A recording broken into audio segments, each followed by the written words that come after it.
Welcome to Satvik life style. కూరగాయలు అన్నింటిలోకి రాజు ఎవరండి? ఇంకెవరు, అది వంకాయే. మరి గుత్తి వంకాయ కూరను ఒక్కొక్క ప్రాంతంలో ఒక్కోలాగా చేస్తూ ఉంటారు కదా. ఇప్పుడు మా అమ్మ నాకు నేర్పిన విధంగా గుత్తి వంకాయను ఎలా చేయాలో చూద్దాము. అందుకోసం వంకాయలను ముందుగా తొడుమలను కొంచెం కట్ చేసుకోవాలి. మరీ పొడుగ్గా ఉంటే అవి కుక్ అయ్యేప్పుడు కొంచెం ఇబ్బంది అవుతుంది.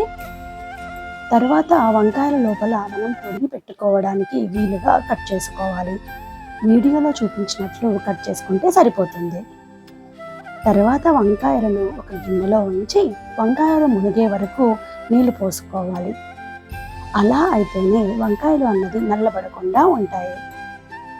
ఇప్పుడు మనము వంకాయలలో నింపుకోవడానికి పొడినైతే రెడీ చేసుకుందాము. అందుకోసం ఒక కప్పు నువ్వులను పెనం మీద వేసుకొని బాగా వేయించాలి. అందులో 2 లవంగాలను కూడా నేనైతే యాడ్ చేస్తున్నాను. అన్నింటినీ బాగా వేయించుకున్న తర్వాత కాసేపు వాటిని చల్లారనిద్దాము.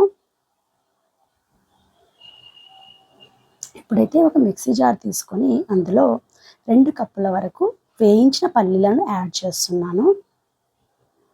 అలాగే మనం వేయించి చల్లార్చుకున్నటువంటి నువ్వులు, లవంగం రెండింటిని కూడా యాడ్ చేశాను. 1 స్పూన్ వరకు కారం యాడ్ చేస్తున్నాను.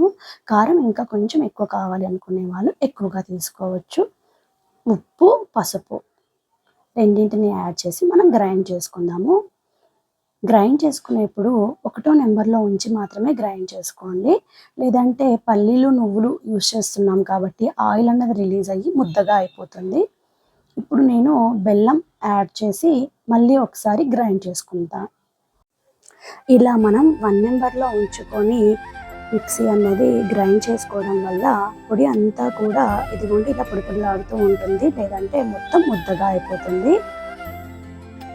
ఇప్పుడైతే మనం వంకాయల్లో ఈ పొడినంతా కూడా నింపుకుందాము. నింపుకునేప్పుడు మనం మన వేళ్ళతో అలా కొంచెం లోపలికి పుష్ చేసినట్టు చేస్తూ కొంచెం గట్టిగా ప్రెస్ చేస్తూ నింపుకున్నామంటే మనం బాండీలో పెట్టినప్పుడు పొడి అంతా కూడా విడిపోకుండా ఉంటుంది.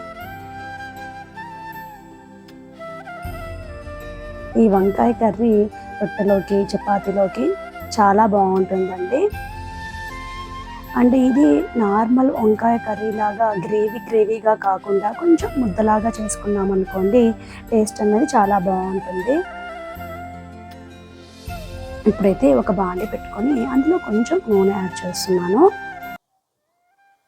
అందులో పోపు దినుసులు, జీలకర్ర, ఆవాలు రెండింటిని యాడ్ చేశాను. ఇప్పుడు మనం రెడీ చేసుకున్నటువంటి నింపి పెట్టుకున్నటువంటి వంకాయలన్నింటినీ కూడా బాండీలో పెట్టుకుందాము. పెట్టుకొని కాసేపు మూత మూసేద్దాము.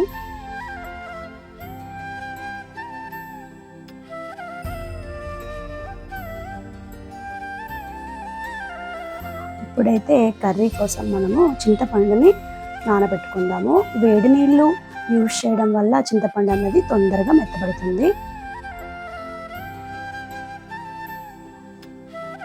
ఇప్పుడు కొన్ని వాటర్ని అయితే మనం పైనుంచి స్ప్రింకిల్ చేద్దాము.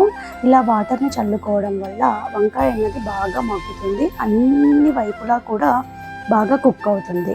లేదంటే అడుగునంతా కూడా కొంచెం కలర్ అన్నది చేంజ్ అయిపోతుంది. మధ్య మధ్యలో మనం తిప్పుకుంటూ వేయించుకుంటే అన్ని వైపులా వంకాయ అన్నది బాగా కుక్ అవుతుంది.